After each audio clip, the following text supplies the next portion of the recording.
La victoria mancomunada de los cristianos sobre los almohades en la batalla de las Navas de Tolosa en el año 1212, en la que lucharon Alfonso VIII de Castilla, Pedro el Católico de Aragón y Sancho VII el Fuerte de Navarra, abrió el Valle del Guadalquivir a castellanos y leoneses.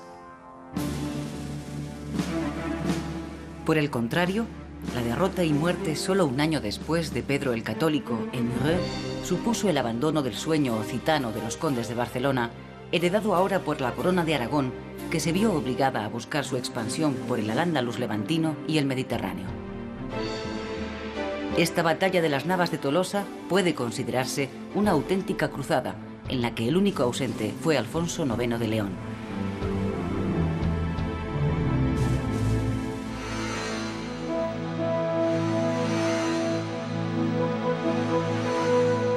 Las circunstancias favorables auguraban que la conquista o reconquista de los territorios todavía musulmanes se lograría antes de que finalizara el siglo XIII. Sin embargo, el estallido de conflictos dinásticos, enfrentamientos sociales e intrigas cortesanas entre los distintos reinos cristianos hizo descartar esta hipótesis. Lo que sí se inició fue otro periodo de turbulencias entre musulmanes y cristianos que permitió al Islam acantonarse en el nuevo reino de Granada, aunque como tributario del reino de Castilla.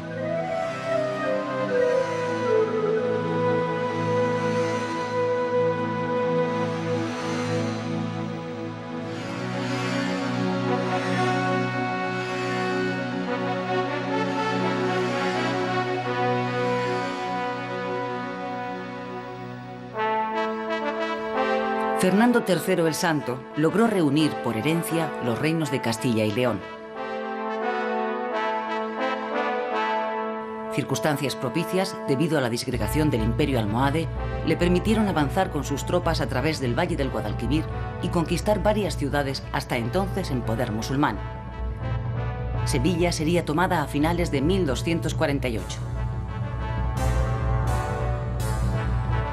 Pocos años después, también caerían en poder del rey castellano poblaciones como Jerez, Medina Sidonia o Arcos, que se convertirán en puntos estratégicos en la defensa de la nueva frontera con el reino de Granada, gobernado por la dinastía nazarí. En menos de 20 años, el reino de Castilla y León se había convertido en el más extenso y poblado de toda la península.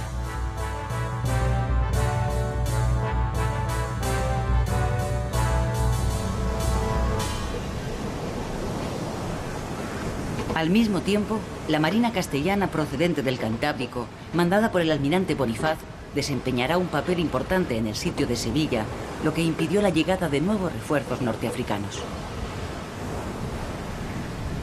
Se estaba consolidando un nuevo proyecto de raigambre marina muy importante para el futuro. Se iban a construir nuevas atarazanas en Barcelona, Sevilla, Cádiz o Palos, así como naves adaptadas a la diversidad climatológica y marítima. Naos, carracas, galeotes, carabelas o pinazas vascas.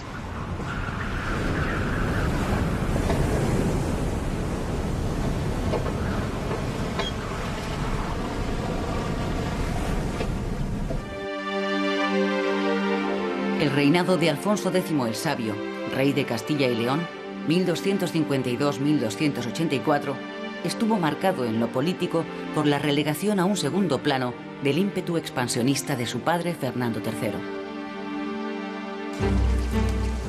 Alfonso X pronto constatará que el control de los territorios recién conquistados están aún lejos de su consolidación. Una sublevación de musulmanes tuvo que ser sofocada con la colaboración de la Corona de Aragón, al tiempo que se recuperaban otra vez las plazas de la frontera gaditana.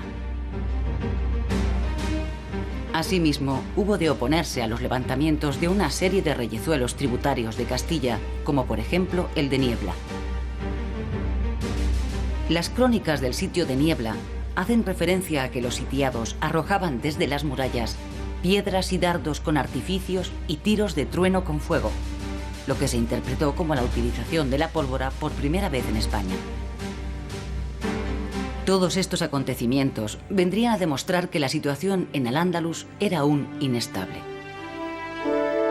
Pero el máximo deseo de Alfonso X el Sabio era su aspiración al trono del Sacro Imperio Romano Germánico, al ser nieto por línea materna de Felipe de Suabia. A causa de ello, Alfonso X gastó mucho dinero, esfuerzos e ilusiones para terminar su sueño en un desengaño al no poder conseguir su objetivo. La Iglesia se lo impidió, circunstancia que rápidamente aprovecharía la nobleza para intentar la recuperación del poder perdido en época de su padre, Fernando III.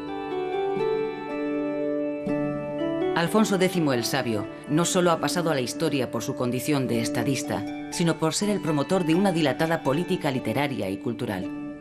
En la Summa Pragmática, promovida por él, se compiló la Biblia, la historia universal, el derecho, la astronomía, los lapidarios e incluso el juego del ajedrez. Oriente y Occidente confundían así sus límites en tan ardua tarea. Alfonso X sería el primero en redactar una historia de España, así como una grande y general historia o historia universal.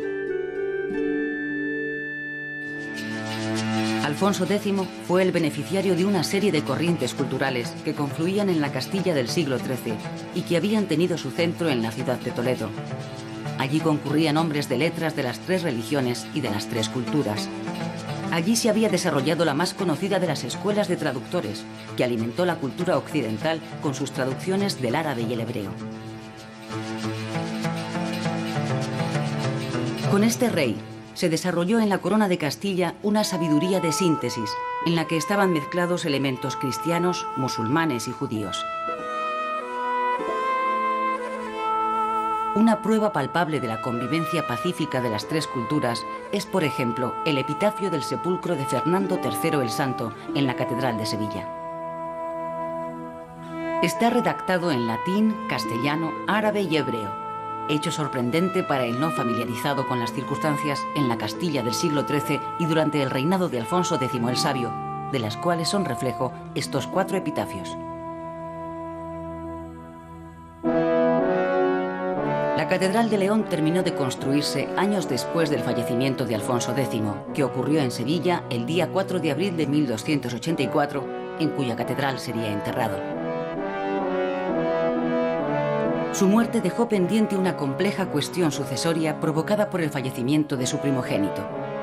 Esta nueva situación devino en una guerra civil entre Sancho IV, que al final acabaría imponiéndose, y sus sobrinos, los infantes de la Cerda, por la corona de Castilla. Guerra que sería avivada desde el exterior por la corona de Aragón y desde el interior por las grandes familias nobiliarias que se apresuraron a sacar partido de las dificultades por las que estaba atravesando la monarquía. La inestabilidad interna continuará a la muerte de Sancho IV, ocurrida en el año 1295, iniciándose entonces un periodo denominado de las minoridades de su sucesor Fernando IV y de su nieto Alfonso XI.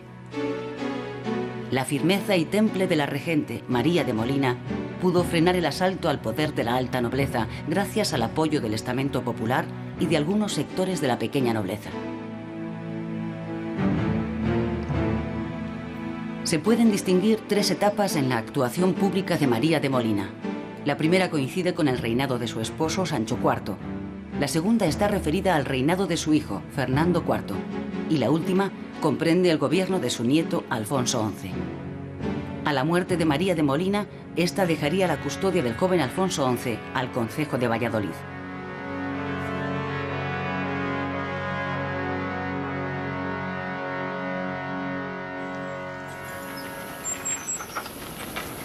Las conquistas realizadas por los cristianos a lo largo del siglo XII y XIII no habrían servido de nada si no se hubiese logrado simultáneamente atraer a pobladores del norte para ocupar las tierras. Esta previsión de salvaguardia se realizó a cambio de una serie de privilegios jurídicos a sus nuevos moradores que les compensara del riesgo de habitar unas tierras todavía inseguras. Los señores se vieron obligados a reforzar con lazos jurídicos el asentamiento de los campesinos a las nuevas tierras para impedir que pudieran abandonarla, lo que originó no solo una mejora de sus condiciones materiales, sino que evitaron un desplazamiento hacia el sur. En Cataluña, por ejemplo, se fijó en el siglo XIII la obligatoriedad de pagar un rescate o remensa por abandonar las tierras.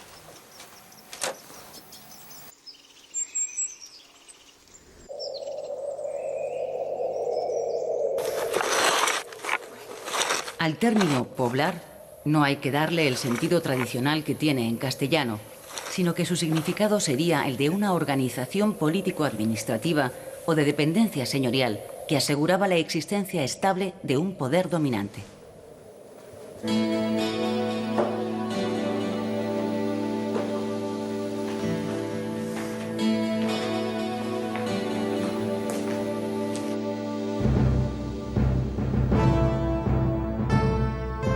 Más tarde, serán las órdenes militares las encargadas de coordinar la repoblación en ciertas áreas geográficas como Extremadura o La Mancha. En pleno siglo XIII se utilizó un nuevo sistema de repoblación basándose en los correspondientes repartos de tierras y propiedades entre todos los participantes, según su aportación a la campaña militar. Estas reparticiones afectaron, entre otras áreas, a las de Baleares, Valencia, Murcia o Andalucía.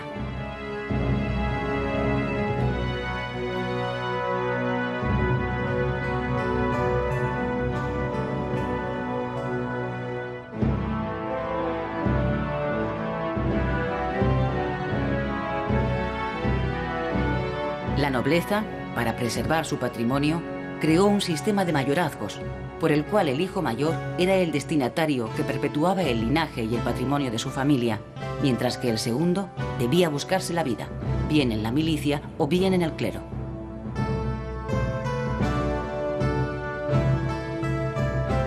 La influencia nobiliaria hizo que en Andalucía y en otras áreas del centro peninsular predominaran los grandes latifundios, cuyos propietarios serán los artífices de la repoblación de las ciudades.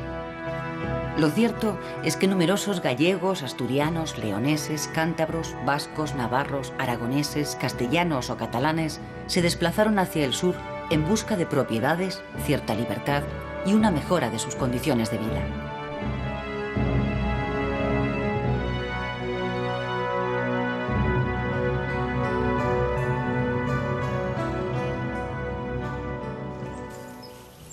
La repoblación estuvo dirigida por el mismo rey o por personas cercanas a su entorno, encargadas de organizar los concejos, así como los fueros o privilegios de los municipios más ventajosos.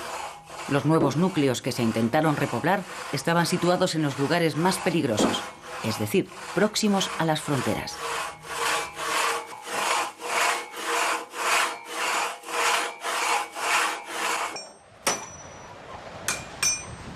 A partir de esta época, los núcleos urbanos surgidos junto al Camino de Santiago irán perdiendo una buena parte de su fuerza económica en favor de los nuevos burgos del sur, que suministrarán los productos necesarios para un comercio activo.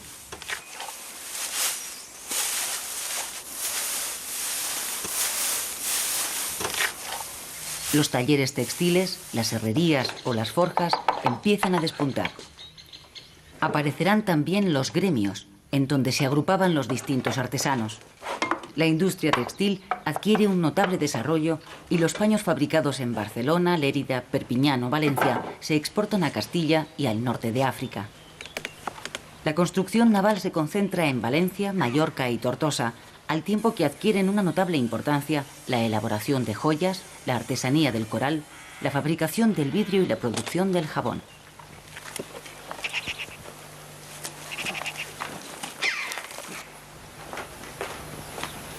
En Castilla y León, la ganadería adquirirá un papel hegemónico, debido a la insuficiencia demográfica y a las especiales condiciones que hacen que los pastores sean al mismo tiempo guerreros. Su fuerza económica y militar les lleva a convertirse en dirigentes de los concejos, procurando dedicar las mejores tierras a sus pastos. Las agrupaciones o mestas locales de ganaderos se crearán para encontrar nuevas tierras a costa de los concejos vecinos o de los propios musulmanes, y conforme avanza la frontera hacia el sur, se irá consolidando la trashumancia, al comprobar que los pastos son insuficientes. Alfonso X reconoció en el año 1273 al honrado Concejo de la Mesta, merced al cual los ganaderos lograron acuerdos válidos para todo el reino que serían de suma importancia para el futuro del sector y de la economía castellana. 1,5 millones de cabezas de ganado ovino había en Castilla y León a principios del siglo XIV, cifra que aumentó gracias a la coyuntura internacional, que hizo que se interrumpiera el abastecimiento de lana inglesa a los telares de Flandes, lo que permitió a Castilla suplir el suministro de dicha materia prima.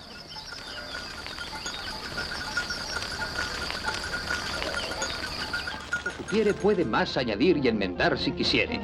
Ande de mano en mano, cójalo quien pudiere. Durante los siglos IX al XII, la descomposición de la lengua latina dio paso a la aparición de las lenguas romances o románicas, que en la península fueron las más importantes: el mozárabe, el galaico-portugués, el castellano y el catalán. Otras con menor incidencia geográfica fueron el asturiano, el bable, el leonés y el navarro-aragonés, mientras que en sus valles se mantuvo el vasco, el euskera, hablado en áreas de los reinos de Navarra, Castilla y Francia. Y mil pecados otros, fantasías y espantos. El castellano, dialecto románico surgido en Castilla, nació en una franja montañosa mal romanizada, inculta y con raíces prerromanas. La modalidad idiomática navarro-aragonesa, hablada en el lugar en donde confluían tres reinos, Castilla, Navarra y Aragón, daría origen en el siglo X a los primeros documentos peninsulares en una lengua romance: las glosas emilianenses y las glosas silenses.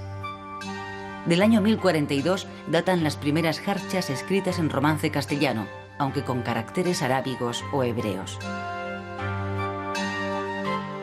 Estos primeros textos no se ajustaban a una única norma ortográfica.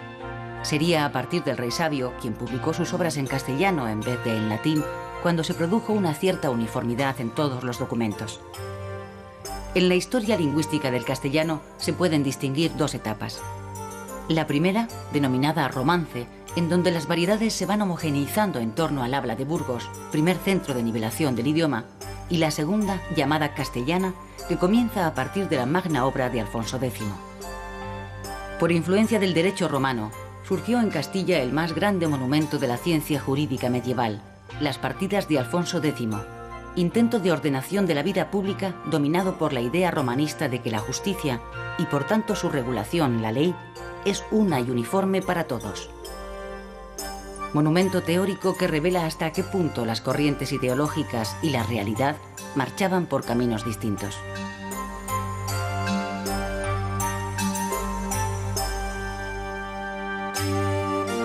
Al mismo tiempo, la lengua catalana se consolidará en las homilías de Orgañá y la lengua galaica portuguesa con la riberiña.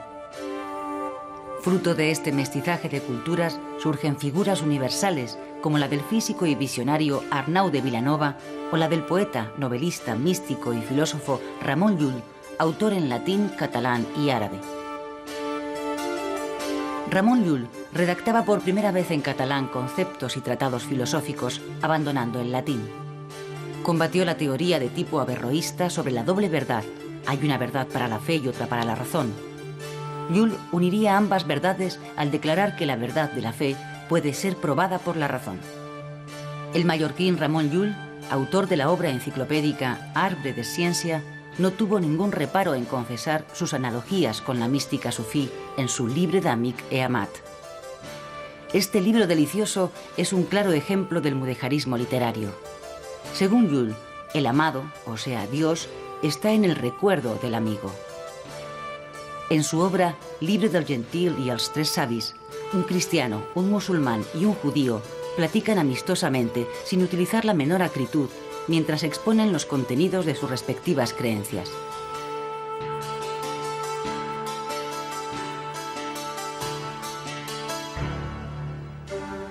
Mientras tanto, el gallego se convertía en la lengua poética por excelencia merced a las cantigas, ya que el castellano del siglo XIII no poseía aún la dimensión lírica necesaria. Antes, Gonzalo de Berceo había narrado los milagros de la Virgen en un tono emotivo, pero disolviendo su sentir íntimo en un relato objetivado. Gonzalo de Berceo fue el primer poeta castellano, a caballo entre los siglos XII y XIII. Alfonso X cultivará el castellano en su restante producción científica o literaria. El Rey Sabio no solo escribía en castellano, sino que además interpretaba todos los vocablos doctos que surgían en su obra. Por ejemplo, cavernas quier decir cuevas, formándose así el primer diccionario español.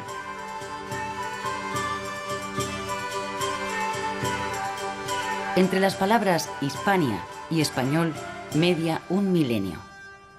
Los romanos llamaban Hispania a la península ibérica, provincia de su imperio. Hispania es muy probablemente un nombre púnico que significaba tierra de conejos.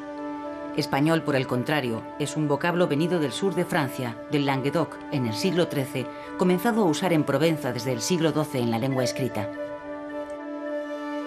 El nombre español fue dado por quienes, por razones comerciales o de otra índole, percibían como conjunto una tierra dividida entre musulmanes y cristianos y subdividida entre estos en gallegos, castellanos, aragoneses, catalanes, etc.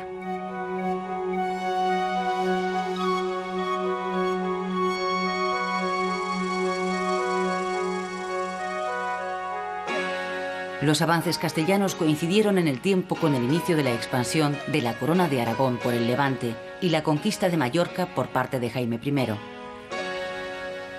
Este rey, después de una triste infancia bajo la custodia de los caballeros templarios, puso fin a la anarquía que imperaba en sus estados tras la trágica muerte de su padre, Pedro el Católico.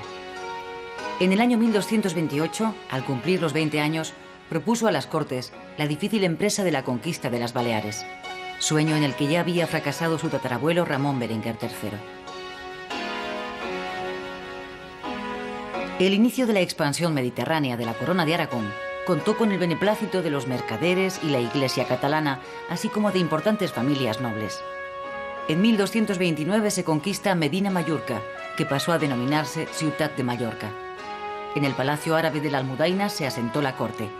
Por otra parte, en 1235, una expedición patrocinada por el arzobispo de Tarragona ocupó Ibiza y Formentera, que pasaron a constituir un feudo de la Iglesia tarraconense.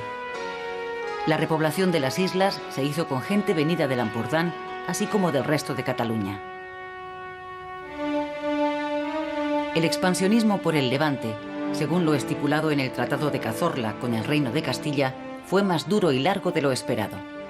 Se inició con la conquista de Ares y Morella, aprovechando las luchas internas que había en el reino musulmán de Valencia. Más tarde se ocupó Burriana y Peñíscola, y después de una interrupción de 4 años, se tomaría de manera definitiva Valencia en el año 1238.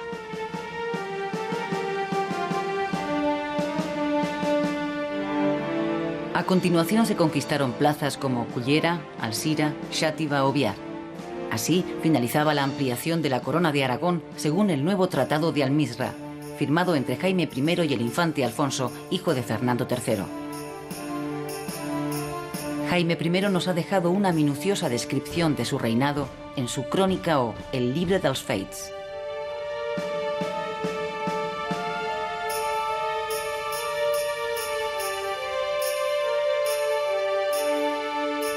A causa de este nuevo convenio, Murcia quedó excluida de la conquista de la Corona de Aragón y el nuevo territorio del Reino de Valencia acabaría en la línea divisoria entre los ríos Júcar y Segura.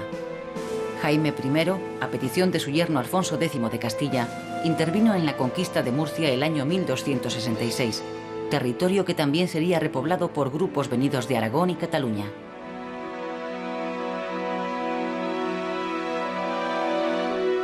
De esta forma, el territorio hispánico en poder musulmán quedó dividido entre Castilla y la Corona de Aragón.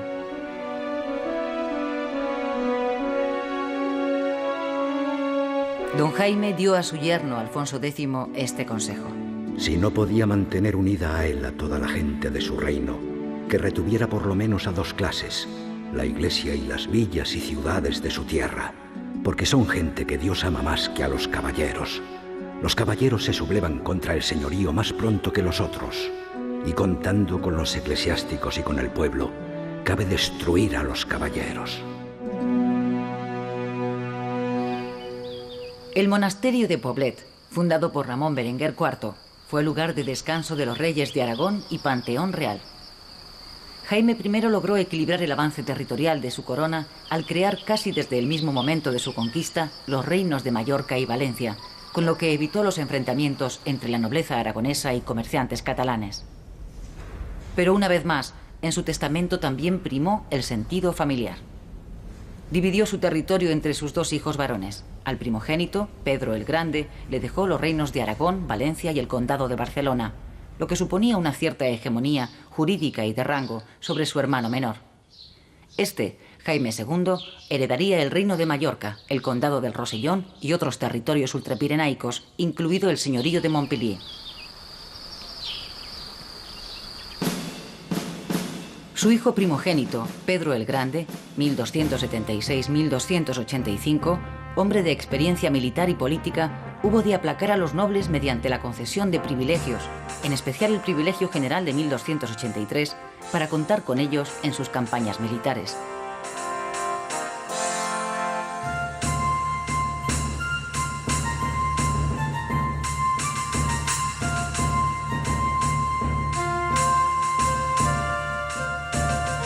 El levantamiento revolucionario de Sicilia del año 1282, que es conocido popularmente como las Vísperas Sicilianas, puede considerarse como una guerra europea enmarcada en el secular enfrentamiento entre güelfos y gibelinos, partidarios del Papa o del Emperador.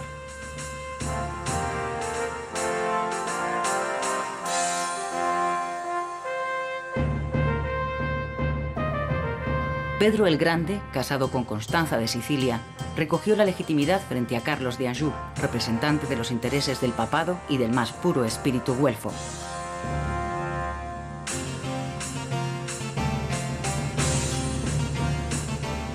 La impopularidad de Carlos de Anjou como nuevo rey de las dos Sicilias, así como la animadversión siciliana contra los franceses establecidos en la isla, desencadenó un levantamiento que sería aprovechado por Pedro el Grande para aceptar la corona de Sicilia que le habían ofrecido los nobles de la isla, siempre y cuando observase las leyes, sus costumbres y sus privilegios.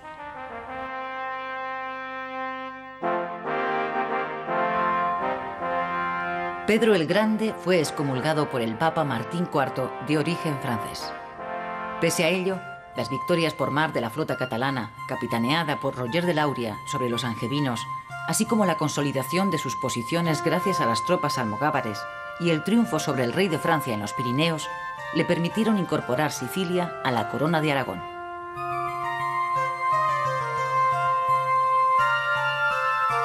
Los cronistas de la época llegaron a decir que en el Mediterráneo ninguna nave podía surcar los mares sin llevar las barras del rey de Aragón.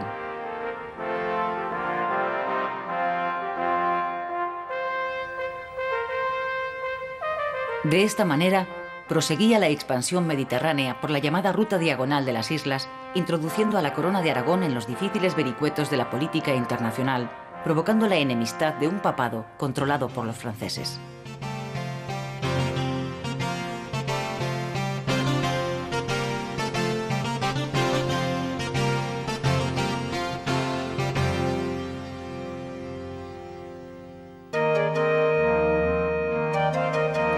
El verdadero artífice del potencial económico de Barcelona será Jaime I, que institucionalizó el sistema de gobierno del municipio con la creación del Consell de Cent, de base esencialmente gremial.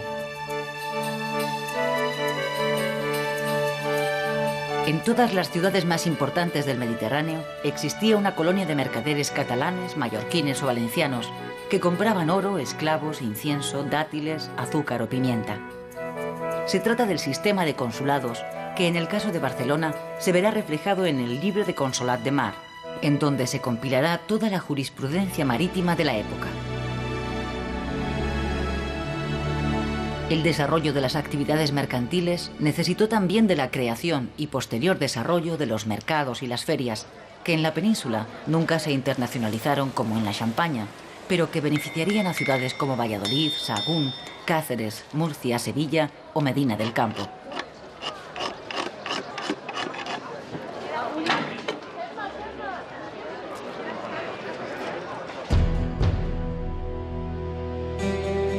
Mientras los reinos de Castilla, León y la Corona de Aragón continuaban su pertinaz avance sobre los restos del imperio almohade en Al-Ándalus, Navarra, que había tenido a fines del siglo XII y principios del XIII serios enfrentamientos con Castilla y Aragón, quedaba encerrada en su pequeño territorio. No por ello Navarra dejaría de colaborar en la batalla de las Navas de Tolosa con su rey al frente, Sancho VII el Fuerte, a pesar de las antiguas veleidades de este monarca con los almohades. La intervención victoriosa en las Navas de Tolosa proporcionó al rey navarro y a la monarquía de Navarra las cadenas de su escudo.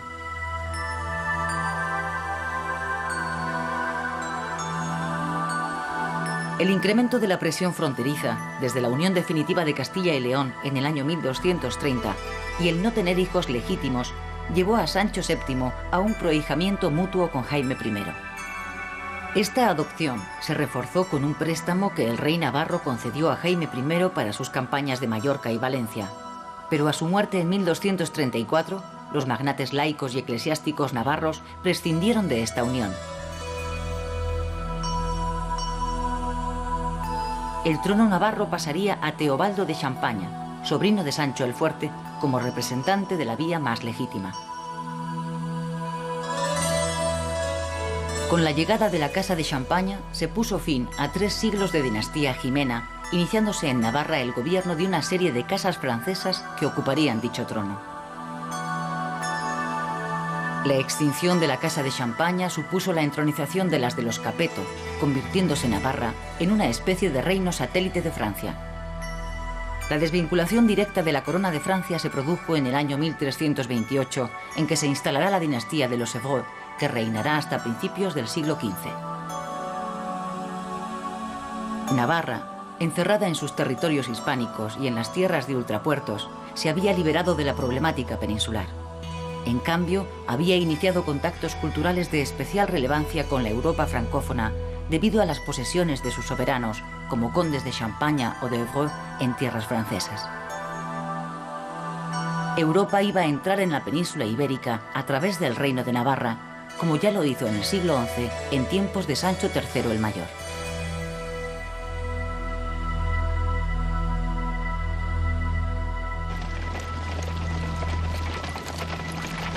El espíritu tolerante, tanto de los monarcas cristianos como de los califas musulmanes, se quebró en la Baja Edad Media al unísono de los problemas internos y las desgracias de campesinos y menestrales.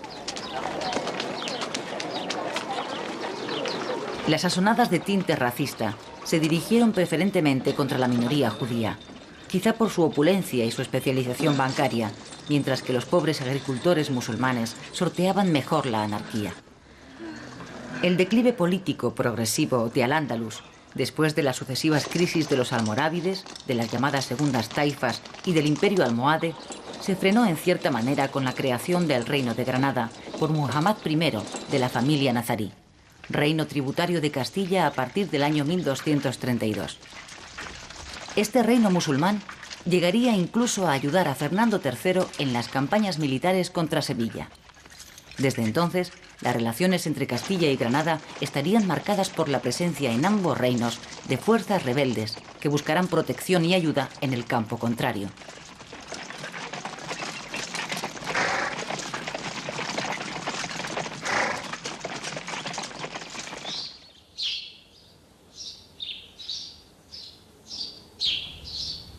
El desarrollo urbano justificó la aparición de nuevas órdenes mendicantes como dominicos, franciscanos, carmelitas o mercedarios, lo que supuso la aparición de una nueva sensibilidad social, económica y artística, materializándose en la construcción de conventos, iglesias y catedrales góticas.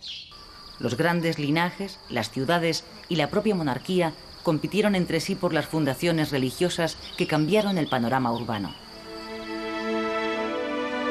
El auge económico de Castilla, y en especial de sus ciudades ganaderas, posibilitará la construcción de grandes catedrales de transición del románico al gótico, como la de Ávila y Sigüenza, o góticas como las de León, Toledo, Burgos, Cuenca, Plasencia o Burgo de Osma.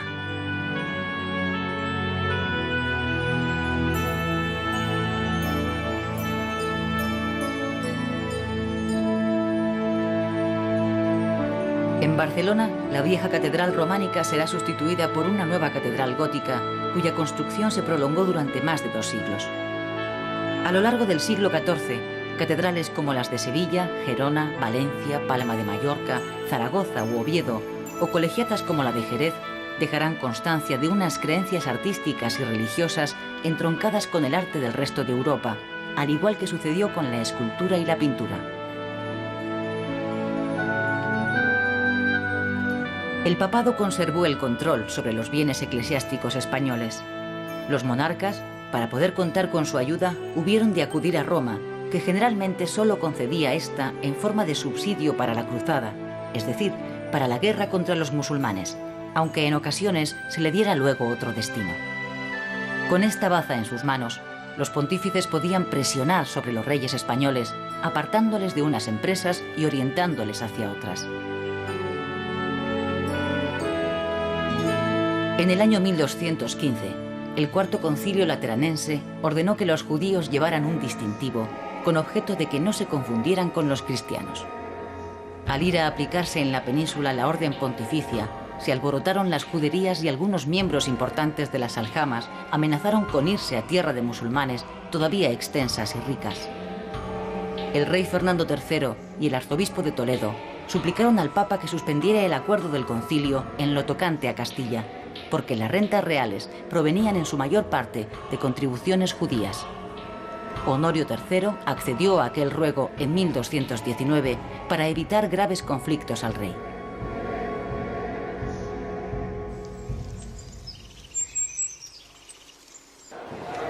La organización patrimonial de la sociedad empezó a sufrir los primeros embates. A su lado, un nuevo poder político, de naturaleza gris, pero de terrible eficacia, la burocracia, comenzó a hacer su aparición en la historia occidental.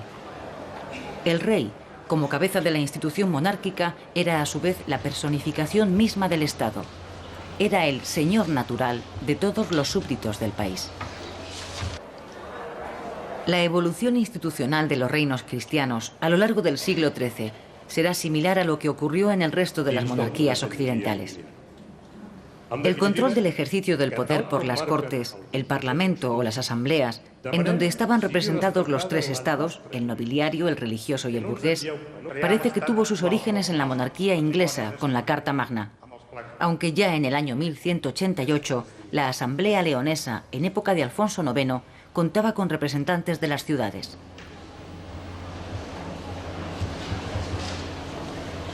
¿Pero qué son las cortes medievales?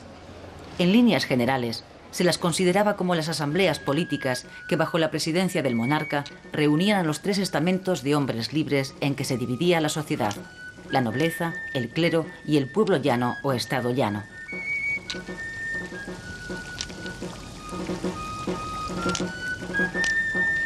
En todo caso, las cortes, ya formalizadas en el siglo XIV, canalizarán los poderes de los súbditos. Los más importantes son la facultad legislativa, la concesión de tributos y la posibilidad de pedir cuentas al rey mediante la presentación de agravios o contrafueros. El rey y las cortes funcionaban como dos órganos detentadores de poder autónomos.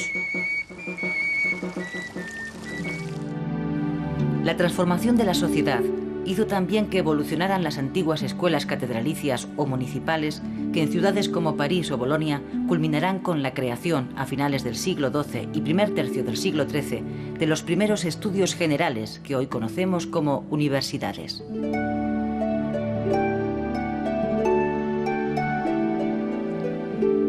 En la península ibérica, el primer centro de alta cultura de una escuela catedralicia capaz de atraer estudiantes de otros lugares sería el de Palencia, que fue confirmado como estudio general por Alfonso VIII en el año 1212. Pero su fama declinó ante la vitalidad de la Escuela Universidad de Salamanca, fundada en el año 1218 por Alfonso IX de León, fortalecida más tarde por Alfonso X, quien en las partidas la definiría como Ayuntamiento de Maestros y de Escolares. La Universidad de Salamanca se distinguió desde el siglo XIII por los estudios jurídicos.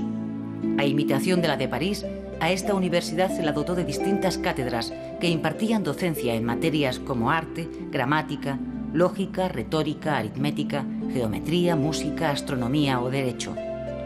A partir de entonces, este fenómeno se extenderá fundándose otras universidades como las de Valladolid, Lisboa, después trasladada a Coimbra, y Lleida.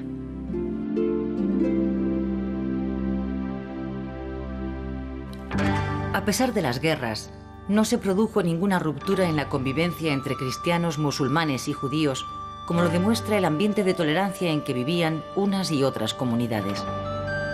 Los vencedores se contentaban con el control de los castillos y las poblaciones fortificadas, mientras que los vencidos eran privados de sus líderes políticos. Solo las sublevaciones pudieron alterar algo esta pacífica convivencia, como ocurrió con el levantamiento musulmán del año 1264 que afectó a Andalucía y Murcia. En muchos casos, más que de conquista de ciudades, podría hablarse de capitulaciones, cuyos acuerdos eran en principio respetados.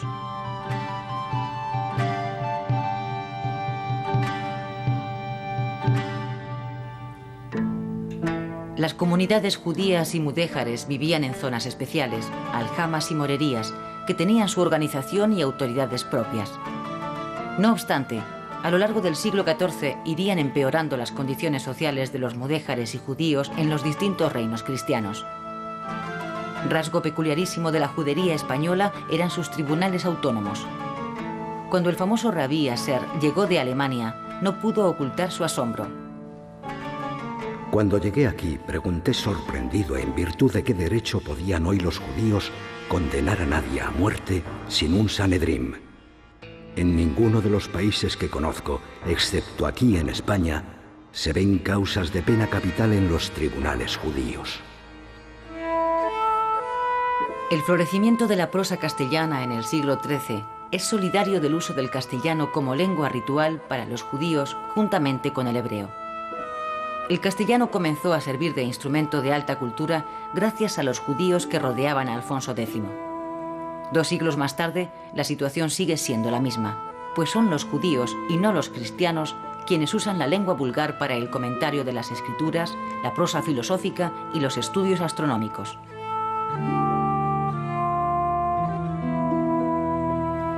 Una vez superado el peligroso momento de las minoridades de Fernando IV y Alfonso XI, a partir del año 1325 se inició el reinado personal de Alfonso XI, que supuso un proceso de apuntalamiento de la monarquía después del largo periodo de convulsiones en la época de Alfonso X, Sancho IV y Fernando IV. Con Sancho IV se inició un periodo de indisciplina y trastornos sociales que no terminó hasta que los reyes católicos impusieron su unidad. Según se dice en la crónica de Alfonso XI, cuando el monarca inició su reinado personal, falló el reino muy despoblado en muchos hogares yermos. Porque en los reinos de nuestro senorio han medidas e pesos de partidos, por lo cual los que venden o compran reciben muchos engaños e danos. Tenemos por bien que en todos los lugares de nuestros reinos sean todos uno. Ante las numerosas peticiones de reducción de impuestos, el joven rey procedió con gran energía a neutralizar el poder de los nobles. Asimismo, Alfonso XI dio pasos importantes para la centralización del poder en las Cortes de 1348, incrementando la fiscalización de la amplia autonomía de que gozaban los municipios castellanos. El rey Alfonso XI era non muy grande de cuerpo, mas de buen talante, et de buena fuerza, et rubio, et blanco, et venturoso en guerras. La palabra de él era bien castellana, et non dudaba en lo que había de decir.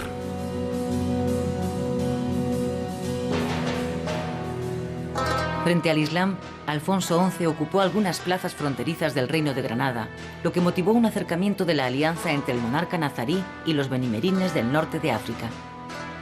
En el año 1340 tuvo lugar el choque definitivo junto al río Salado, que supuso una gran victoria cristiana y la conquista posterior de Algeciras.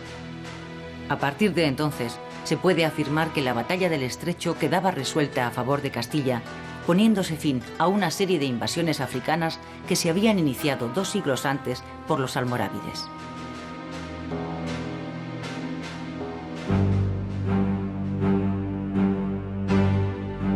Pero la peste, el azote de aquellos tiempos, lo arrebató prematuramente mientras sitiaba a Algeciras, y Castilla quedó dividida entre 2 ramas enemigas de una misma familia que solo con sangre pudieron nivelar sus odios.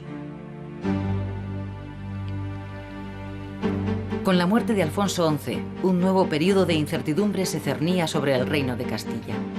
La vida amorosa irregular que llevó Alfonso XI por su pasión desmedida con Leonor de Guzmán, instalada en un palacio de Sevilla, dio su primer fruto en Enrique de Trastámara, futuro rey iniciador de una nueva dinastía. Mientras tanto, la despechada reina María de Portugal se retiraba de la corte en espera de que su hijo se encargara de hacerle justicia. Pedro, el hijo legítimo, heredó la corona, y unos le llamaron el Cruel, mientras otros, el pueblo en pugna con la nobleza, prefirieron el título de justiciero. El monasterio de Santes Creus, en Tarragona, se fundó en el año 1150 por la familia Moncada. En el año 1285, a la muerte de Pedro el Grande, después de la incorporación de Sicilia a la corona de Aragón, esta quedaba fragmentada en 3 reinos. El gobernado por la rama mayor de la dinastía y los de Mallorca y Sicilia, gobernados también por miembros de la misma familia. Debido a las dificultades internas de Castilla, Jaime II el Justo logró incorporar al reino de Valencia las ciudades de Alicante, Orihuela, Elche y Guardamar, al tiempo que abandonó la idea de ocupar el reino de Murcia.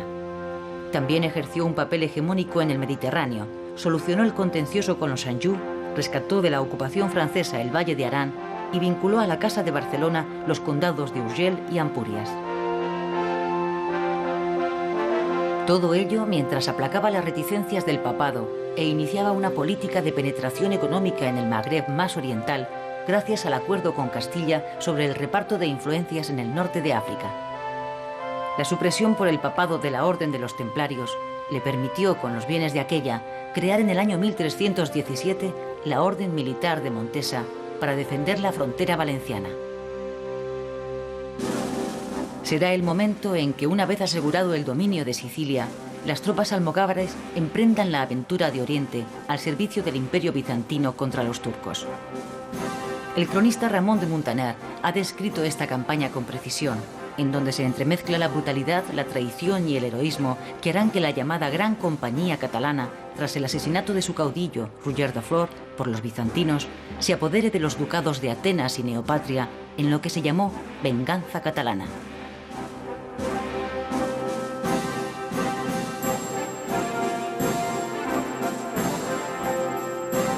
Esta etapa de expansión mediterránea de la Corona de Aragón en el siglo XIV se cerró con el esfuerzo militar y económico de la ocupación de Cerdeña, en donde los poderosos clanes de la isla, incitados por pisanos y genoveses, opusieron una gran resistencia, a la vez que se hacía patente el enfrentamiento entre Génova y Barcelona por el control del comercio en el Mediterráneo occidental.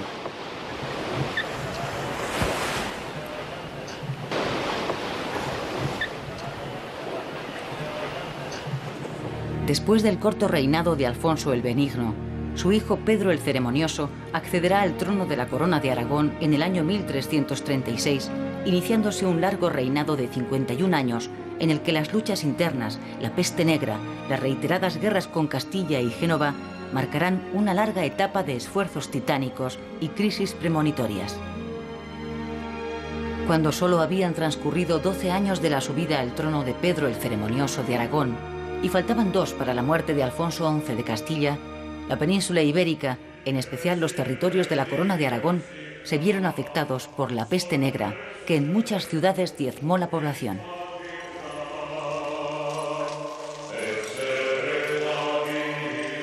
La peste bubónica había sido importada de Asia a través del Mediterráneo.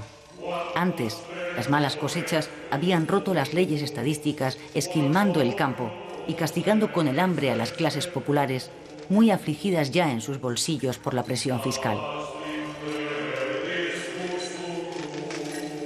Era un mal presagio de futuro, así como el inicio de unos tiempos de crisis que castigó duramente a los reinos cristianos peninsulares.